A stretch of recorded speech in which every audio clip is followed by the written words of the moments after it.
ஒரு நாய் வந்து உனக்கு ஆக்சிடென்ட் ஆன மாதிரியே ஒரு குழந்தை வந்து ஆக்சிடென்ட் ஆயிருந்தா என்ன பண்ணிருப்பேன்னு கேக்குறது இன்சென்சிபிலிட்டியோட உச்சம் இது. கேவலம் நாம எல்லாம் மனுஷங்க தானே.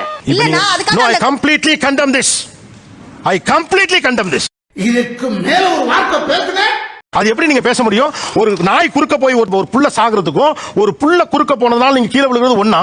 கரெக்ட், நியாயமான பேச்சுப்பா. நான் ஒரு கவர்மெண்ட் செக்டர்ல ஸ்டாஃப் நர்ஸா இருக்கேன். ஒரு 60,000 பாப்புலேஷன் வச்சுக்கோங்க சார். ஒரு நாளைக்கு காலையில கிட்ஸ் சார் என்ன தாச்சி உங்க பக்கக்கா காலையில 8 மணில இருந்து 9 மணி வரை ரொம்ப பிஸியா இருக்கும். பிஎஸ்சி எல்லா ஸ்கூல் போற குழந்தைங்க எல்லாம் ரேபிஸ் வேக்சினுக்காக வந்து நிப்பாங்க. எங்க குழந்தைக்கு என்ன தலையெழுத்தா? நீங்களா நாய் வளர்ப்பீங்க, அந்த நாய்க்கும் நாங்க வேக்சின் போட்டு எங்க குழந்தைக்கு என்ன தலையெழுத்தா?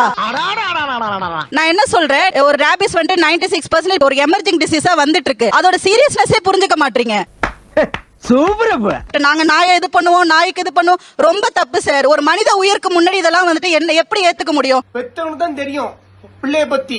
சும்மா போட்டு நாயை 2 நாளைக்கு முன்னால தொட்டல்ல தூங்கிட்டு இருந்த ஒரு குழந்தைய போய் ஒரு நாய் கவிட்டு வந்திருக்கு. அந்த குழந்தைக்கு வந்து தன்னை கவிடுது நாயின்னு கூட தெரியாது. அதனால நாய் வந்து ரொம்ப அறிவுள்ள மிருகம். உங்களை வந்து இவர் நல்லவரா கெட்டவரான்னு பார்த்தா கடிக்குன்னு நீங்க சொல்றீங்க இல்லையா? அதெல்லாம் வந்து இப்போ கிடையாது. இருக்குடா எங்கடா இருக்கு? அப்புறம் ரெண்டாவது இன்னொன்னு சொல்றேன், அந்த குழந்தை இப்ப கவிட்டு போகுது இல்லையா? நமக்கு அந்த நாய்க்கு நம்ம இறக்கப்பட்டு இவ்வளவு சொல்றீங்க, அந்த குழந்தை மேல நமக்கு எந்த ஒரு இறக்கமே வர மாட்டேருக்கு.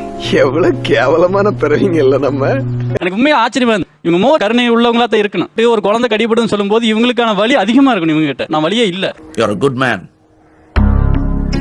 ஐயா அப்படி கிடையாது. பிறப்புக்கும் எல்லா உயிருக்கும்னு வள்ளுவர் சொல்லிருக்காருல்ல. அது இந்த பொன்முளைய கால கேலண்டர் கிளிக் முந்தான படிச்சா.